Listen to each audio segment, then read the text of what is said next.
E aí, pessoal, estamos de volta a mais um podcast, agora lição número 5, essa lição massa aí com os jovens, está sendo muito bom essa experiência nossa aqui, não é? E aí, como foi a semana de vocês?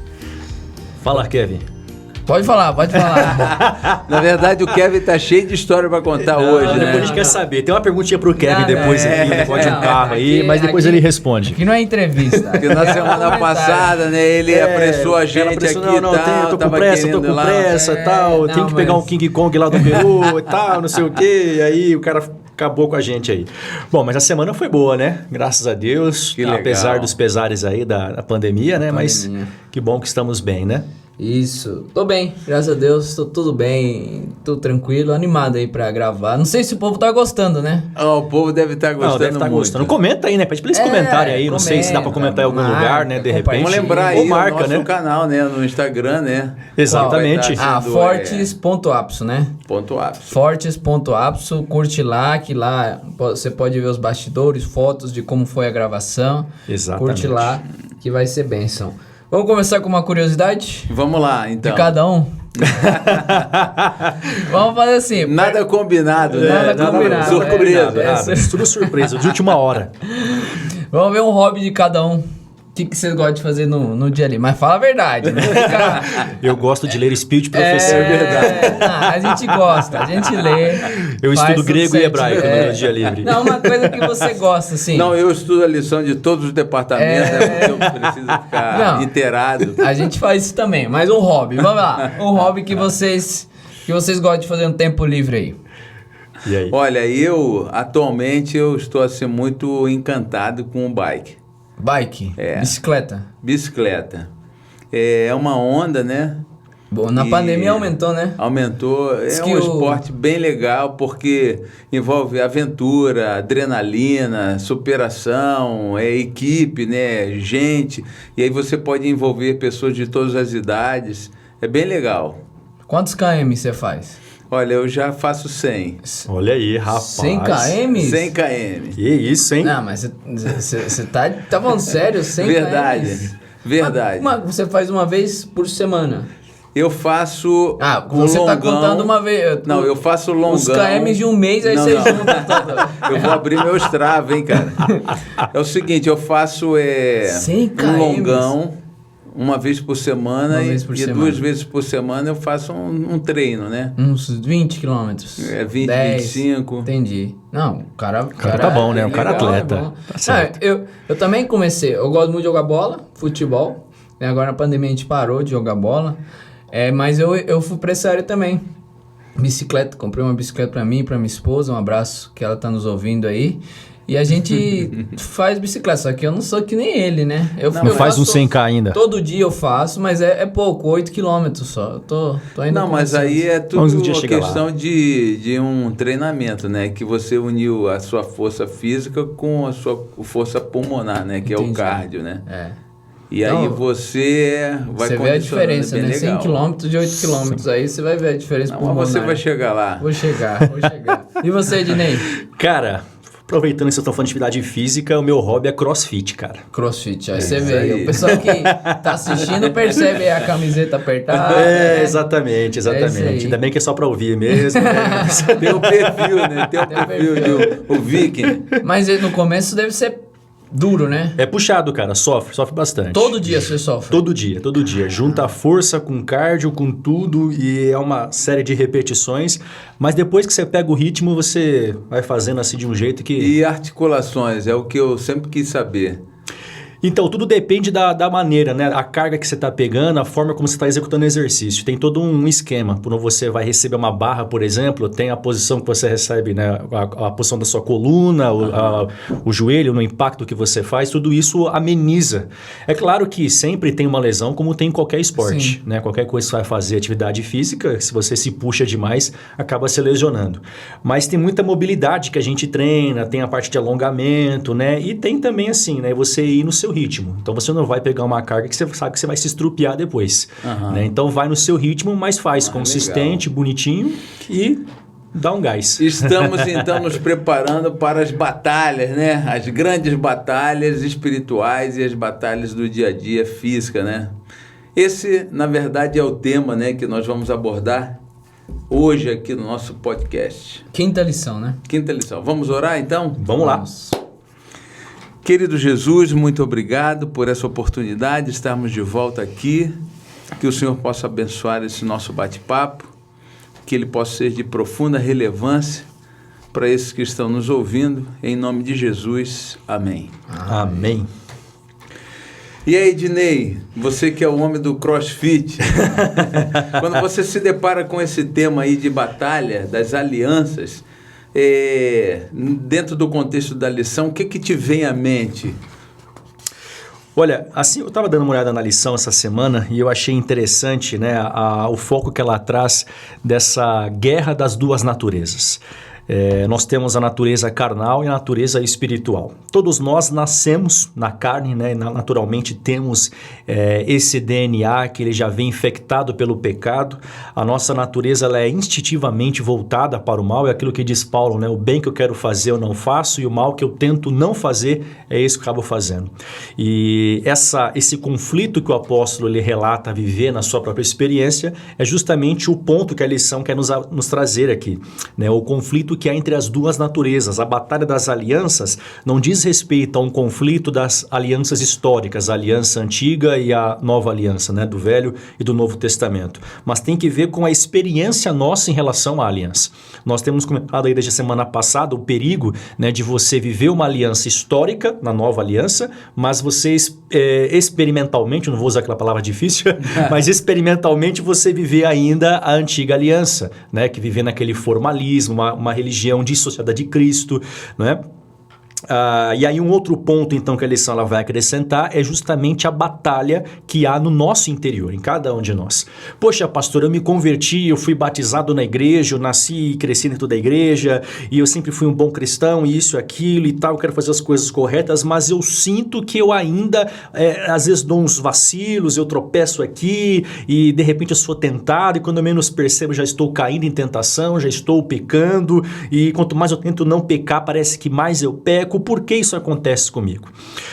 E a razão é muito simples. Isso acontece porque nós estamos numa batalha entre duas naturezas. É bem verdade que temos uma natureza espiritual que ela deseja aquilo que agrada a Deus, ela tem prazer na lei de Deus, como diz Paulo em Romanos, mas por outro lado, nós temos uma outra natureza, o que Paulo diz, há uma outra lei no meu interior, que essa é a do pecado, que me faz ter uma certa repulsa em relação à lei de Deus e me faz ter prazer no pecado. E é por isso que ele fala, o mal que eu quero fazer, corrigindo, o mal que eu não quero fazer, esse eu faço. E o bem que eu tento fazer, eu não consigo. Legal.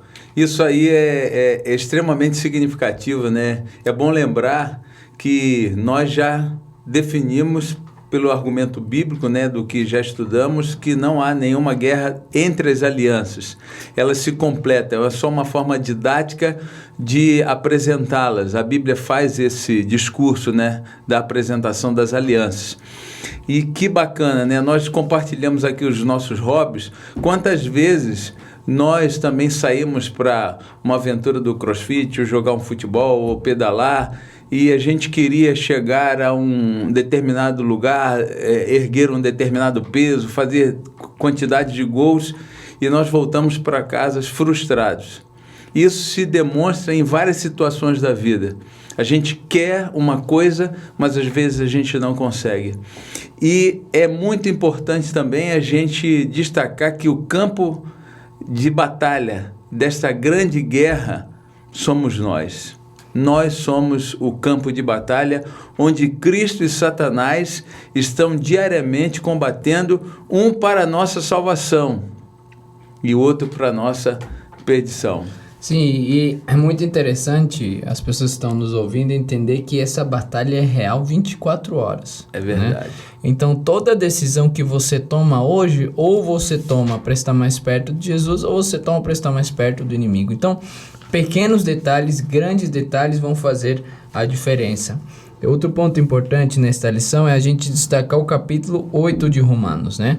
Que é basicamente o texto-chave para a gente poder entender o tema de hoje, né? É um dos capítulos mais lidos da Bíblia, com certeza. É um dos capítulos onde mais se tira sermões. E por quê? Porque ele já começa, eu vou ler aqui com vocês, Romanos 8:1 fala: agora, pois, já não há nenhuma condenação para os que estão em Cristo Jesus, pois já não há nenhuma condenação para os que estão em Cristo Jesus.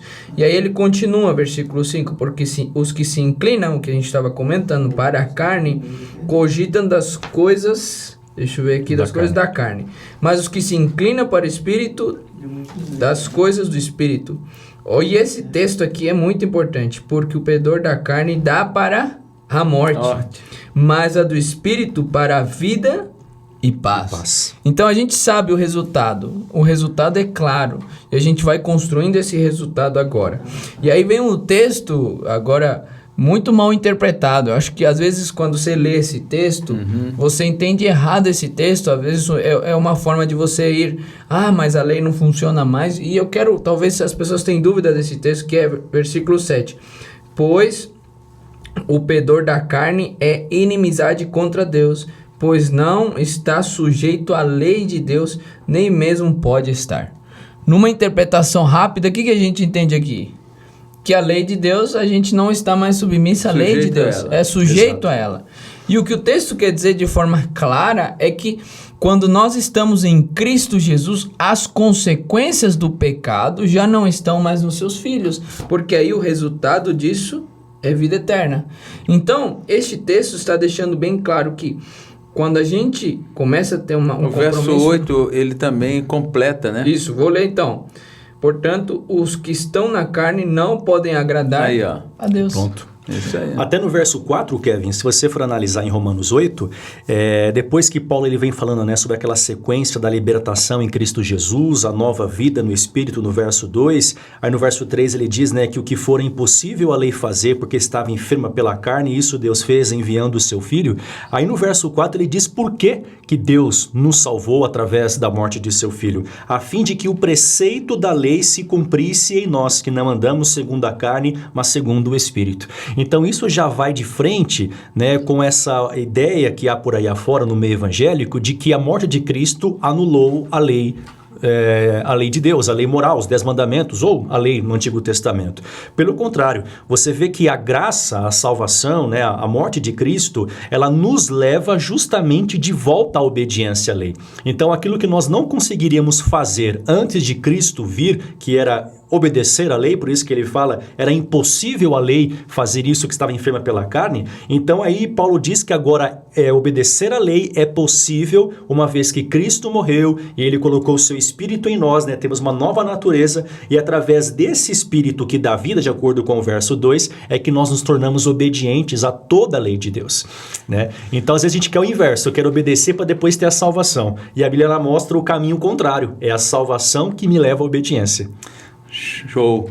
Olha, uma coisa que me chama muita atenção aqui nesses 2 capítulos aqui, o capítulo 7, né, e o capítulo 8, na verdade, todo mundo sabe a maneira sobrenatural, o evento histórico, né, para Paulo, né, a aliança histórica, como a gente já falou, o momento em que Cristo, né, se apresenta a ele, Saulo, Saulo, por que você me persegue? Então ele tem um encontro com Jesus, que ele pergunta, né, depois Ananias vai lá e a sua cegueira é resolvida, e ele tem um conhecimento do que ele precisa fazer agora, como ele deve viver agora. Ele conheceu o Evangelho, ele conheceu Jesus. No entanto, ele começa agora a falar para a gente dessa luta que ele tem. Eu quero fazer o bem, mas eu acabo fazendo o mal. Quem vai me livrar disso? Estou desesperado. E quantas vezes nós já nos desesperamos também em face a uma situação que a gente quer vencer e a gente não consegue vencer. E aí ele diz: nenhuma condenação há para os que estão em Cristo Jesus. Conhecer Jesus é uma coisa, saber que ele morreu, que ele ressuscitou, que existe uma Bíblia, um caminho, que existe um Evangelho, que existe o céu, isso é uma coisa. Mas estar em Cristo é viver uma outra experiência. De repente também nós nos acomodamos simplesmente em estarmos na igreja, termos o nosso nome ali na igreja. Ei, jovem, ei, igreja, a gente precisa estar em Cristo, enraizado em Cristo. É isso que ele está dizendo. A lei, ela só vai dar pancada na gente se a gente não conhecer o Senhor da lei, se a gente não tiver intimidade com o Senhor da lei. Aí a gente vai viver recebendo essa pancada. E no campo de batalha, nós sempre vamos nos sentir como aquele soldado derrotado. Sempre um soldado derrotado. E tem muita gente na igreja, principalmente os jovens, né, que é o foco dessa lição, que se sentem completamente perdidos, apesar de conhecerem Jesus e o Evangelho. Estão perdidos, como dizia o pastor Bulhão, né? Perdidos dentro da igreja. Isso, e outra coisa muito interessante, nesse contexto que você está falando aí do capítulo 8, é a escravidão, né? Às vezes a gente acha que dentro dos princípios bíblicos a gente vai ser limitado, a gente não pode fazer isso, não pode fazer aquilo. E aí, na verdade, quando a Bíblia fala sobre isso, a escravidão que a gente tem quando se afasta de Deus é muito pior, é uma escravidão real. A gente começa a ser escravo do pecado, começa a ser escravo das consequências do pecado, vícios que têm afetado a nossa vida, a gente se torna escravos. E na verdade, quando a gente está em Cristo Jesus, a gente se torna livre, liberto de toda... Por isso que aqui o texto diz que quando você tem o Espírito, você tem vida e tem paz, você aproveita melhor.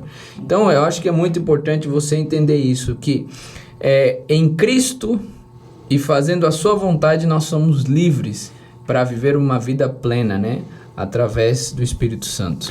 E eu creio que a juventude hoje em dia, eu falo especialmente a do século XXI, ela experimenta talvez certas batalhas, né, no seu dia a dia que... Talvez, eu diria, nem José ou Daniel, por exemplo, que viveram batalhas cruéis também em suas respectivas épocas, viveram. Eu não estou aqui querendo comparar tribulação, provação de ninguém, porque cada época tem o seu contexto, né, e também tem as suas dificuldades, mas analise como é para um jovem cristão hoje, no século XXI, manter-se puro. No Salmo 119, Davi se pergunta como pode um jovem manter puro, né, a sua conduta, manter puro o seu coração. E aí ele dá a resposta dizendo, né, guardando a palavra no meu coração. Ele diz, né, guardarei a tua palavra no meu coração para não pecar contra ti. Agora, na teoria isso é muito bonito, na prática é que muitas vezes a juventude que nos ouve agora se confunde, porque eles vão para a igreja, eles leem a Bíblia, estudam a lição, ouvem aqui o podcast, acessam outros materiais aí nas mídias sociais que vão complementar o seu estudo diário, a sua espiritualidade, né?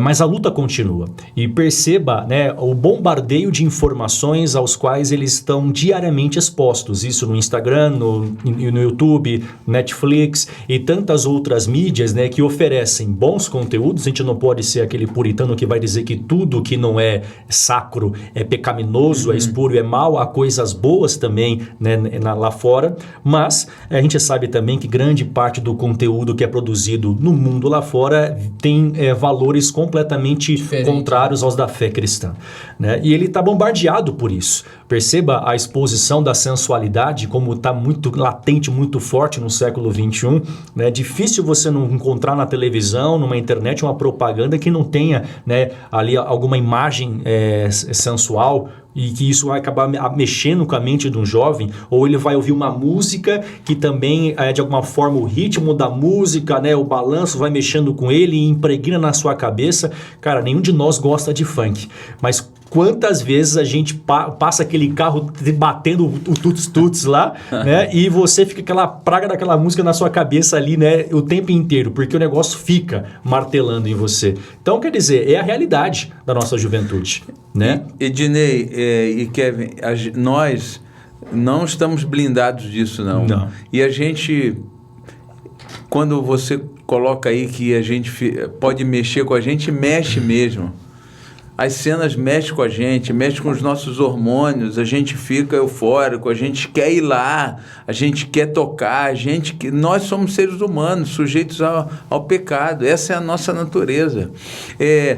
Eu quero até compartilhar com vocês também uma coisa que às vezes nós, os líderes, nós estamos aqui pastores, né, numa zona de conforto, como se a gente não tivesse esse problema. E os líderes da igreja também que lidam com a nossa juventude. Por muito tempo, eu pensei que o grande problema do jovem era a informação. Era informação.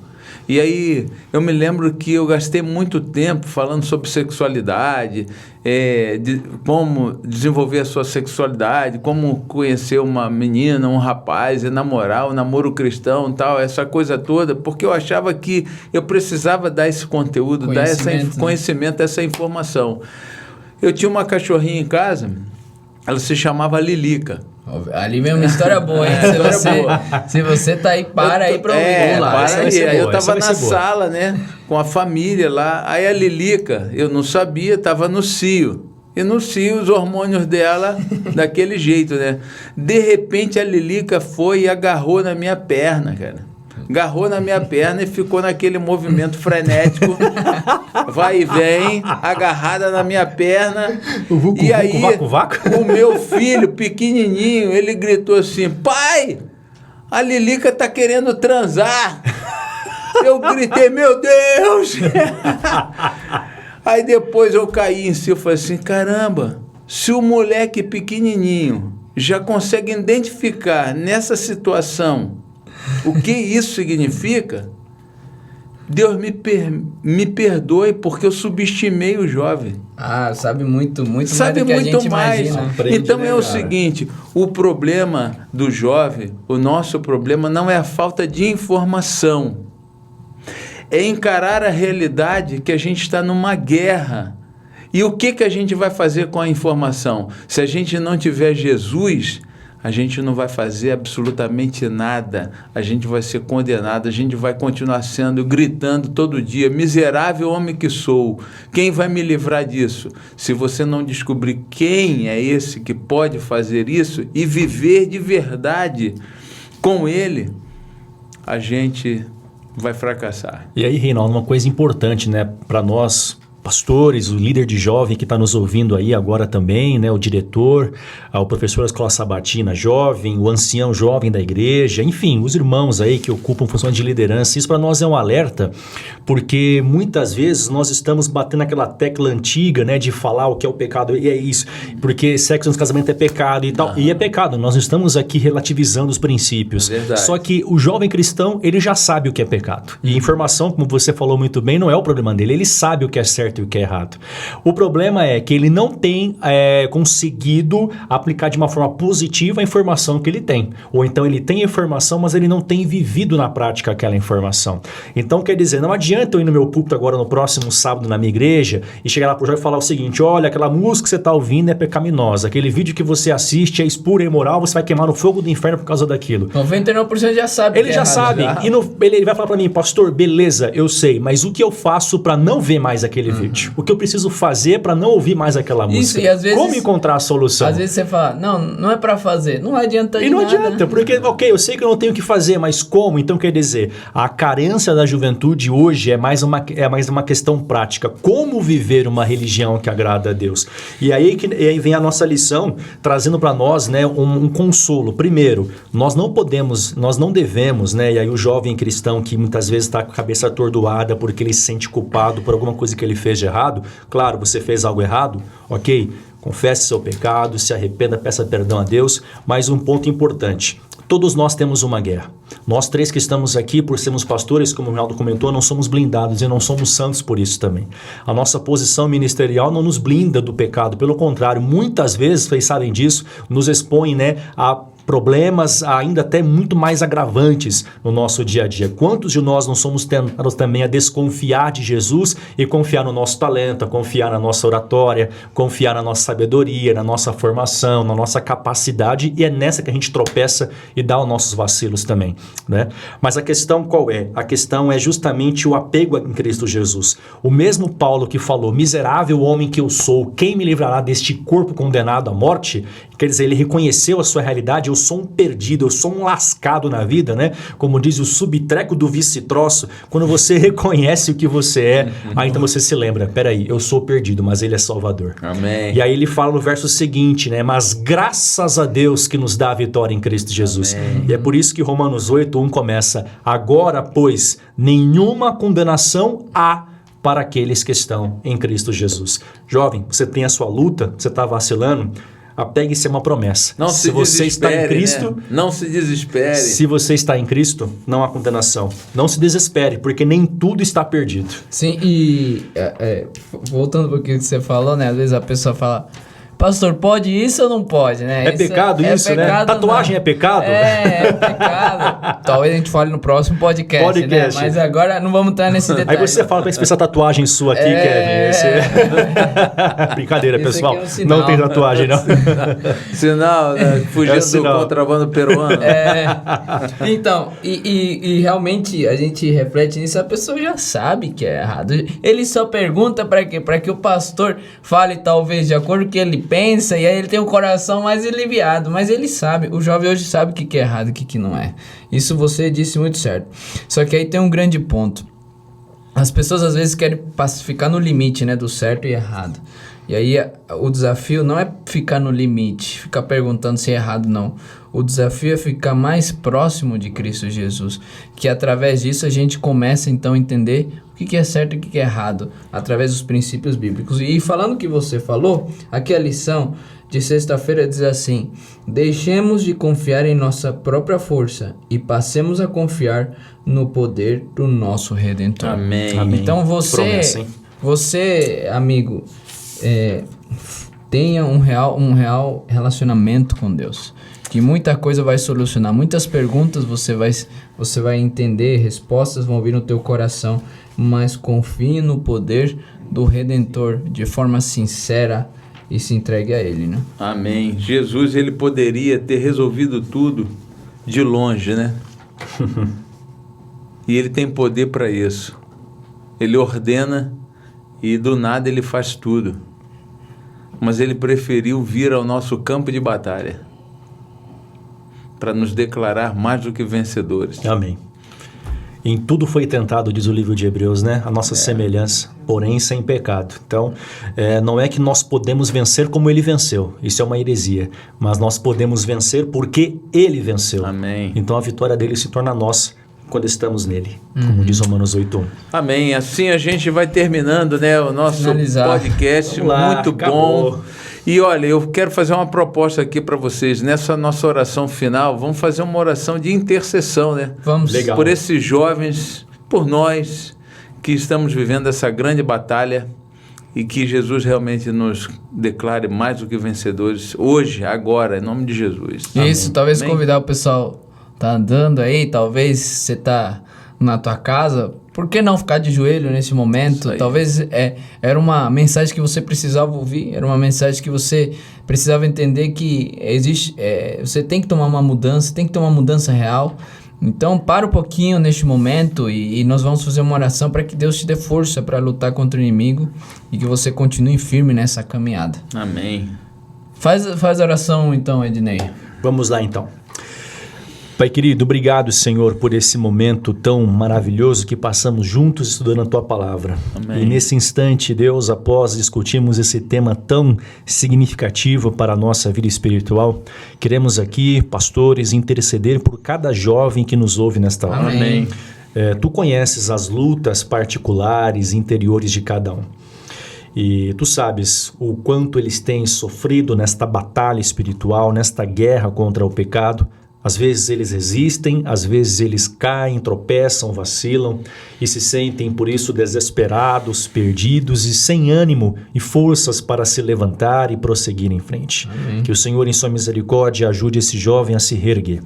Amém. E que dê forças a ele para que ele vença essa batalha contra a pornografia, a sexualidade precoce, contra a influência da música do mundo que o leva a ter, quem sabe, sentimentos ou pensamentos pecaminosos, aquele vício em séries e filmes que nada estão agregando para a sua vida e que estão apenas deturpando também os seus pensamentos e a sua mente, aquele relacionamento que não é aprovado pelo Senhor, mas que ele insiste em viver aquilo e tem sofrido, aquilo tem levado para longe de Deus, mas ainda assim ele se sente fraco para romper aquilo que está lhe causando males. Enfim, Senhor, Tu conheces as tentações de cada um, as nossas pessoais também aqui, e que então em Cristo nós tenhamos a vitória. E que sejamos mais que vencedores, porque Ele já venceu por nós. É por Jesus que nós oramos. Amém. Amém, hein? Conseguimos 30 minutos. Isso aí, jovem, a vitória é nossa em nome de Jesus. É isso aí. Valeu, Tchau. gente. Um Até abraço. mais.